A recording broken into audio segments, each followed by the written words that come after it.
Hard times do not announce themselves. They arrive quietly like a shadow stretching across the floor before you notice the sun is gone. For Daniel Ayo, hard times did not come as a single disaster. They came as a slow collapse, one small loss after another, until the life he thought he knew was no longer standing. Daniel grew up believing effort always paid off. His father taught him that. If you work hard, his father would say, life will meet you halfway. Daniel believed those words with the kind of faith children have, pure, unquestioning, and deep. He carried them through school, through his first job, through long nights when his body was tired but his mind kept pushing forward. He believed life was fair, or at least fair enough. Then life began to teach him a different lesson. The first crack appeared when his father died suddenly. No long illness, no warning, just a phone call in the middle of the night and a silence afterward that felt heavier than any sound. Daniel stood at the funeral watching the coffin lower into the ground, and for the first time he felt something inside him loosen, not break, just loosen, like a bolt that had been holding him together was no longer tight. After that, things started slipping. Small at first, a missed opportunity, a job promotion that went to someone else, a business idea that failed before it could breathe. Daniel told himself it was normal. Everyone faces setbacks, that's what strong people do, they push through, but the setbacks kept coming. His mother fell sick. Medical bills piled up. His savings drained faster than he expected. He took extra shifts, then extra jobs. Sleep became a luxury. Hope became thinner each day, stretched like cloth pulled too tight. Friends stopped calling as often, not because they didn't care, but because Daniel was always busy or tired or quiet. Hard times have a way of shrinking your world without you noticing. It happened then. The business he had poured his last hope into collapsed. It happened on a Tuesday. Ordinary, forgettable. The kind of day no one remembers unless something goes wrong. Daniel sat alone in the small office he rented, staring at his laptop screen. The numbers didn't lie. The debts were larger than the income. The clients had disappeared. The future he imagined was no longer possible. He didn't cry. That surprised him. He just sat there, breathing slowly, feeling hollow, as if the part of him that expected things to work out had finally gone quiet. That night, Daniel walked home instead of taking a bus. He needed the time. The streets were loud, full of life that did not include him. Laughter spilled out of restaurants, music echoed from passing cars, people moved with purpose while he felt stuck between what he had been and what he no longer knew how to become. When he reached his room, he sat on the edge of his bed and stared at the wall. The words his father used to say came back to him, but they sounded different now. Life will meet you halfway. Daniel laughed softly, not out of humor, but disbelief. Life hadn't met him halfway. Life had walked right past him. That was the night he hit bottom, not dramatically, no shouting, no collapse to the floor. Just a quiet realization that he had nothing left to lean on, not money, not certainty, not even belief. The next morning, he woke up with a strange heaviness in his chest. It wasn't sadness exactly. It was pressure, like something inside him was being compressed. He forced himself out of bed because staying there felt worse. He washed his face, looked in the mirror, and barely recognized the man staring back. His eyes were tired, but there was something else there too, something sharp, something awake. Hard times do that. They strip away the soft parts first. Daniel spent weeks in survival mode. He sold things he loved. He asked for help and learned how difficult that was. Pride burns slowly, but it burns all the same. Some people judged him, some ignored him. A few helped quietly. He remembered who they were.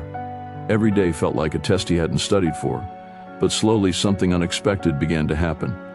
Daniel started noticing things he had never paid attention to before, how little he actually needed to survive, how strong his body was when it had no choice but to keep going, how his mind, when pushed to the edge, became sharper instead of weaker. Pain, he realized, was teaching him, not kindly, not gently, but clearly.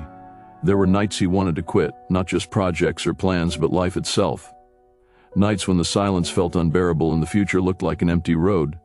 But each time, something stopped him. Sometimes it was memory, sometimes anger, sometimes a simple thought. If this pain is here, maybe it means I'm still being shaped. Hard times are like fire. They do not ask what you want, they ask what you are made of.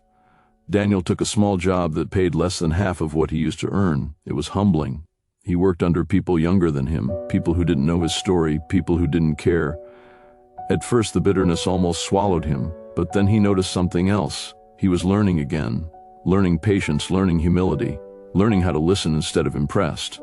Strength was being built quietly.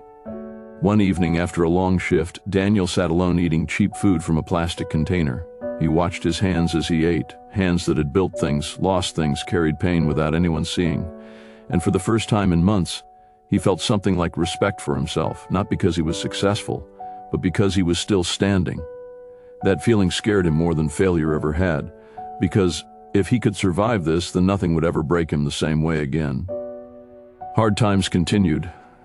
His mother's condition worsened before it improved. Bills came faster than money. Some days felt like progress, others felt like punishment. But Daniel stopped asking why this was happening to him.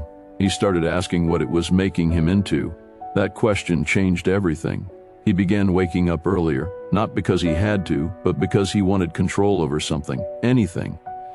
He started reading again, not motivational quotes, but real stories of people who had been crushed and rebuilt themselves piece by piece. He stopped chasing quick wins and focused on small, repeatable actions. One step, then another. Hard times do not build strength overnight. They build it the way muscles grow, through tension, tearing, and rest. Months passed. Slowly, opportunities appeared. Not miracles, not lucky breaks, just chances, small ones, that Daniel was now ready to see. A freelance job here, a recommendation there. He handled them differently than before, with focus, with caution, with hunger. He failed again, more than once, but failure no longer shocked him. It no longer defined him. It became information.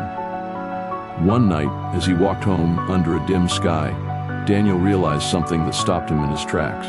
He was no longer afraid of losing everything. He had already done that, and survived. That fear, the one that used to control his decisions, no longer had power over him.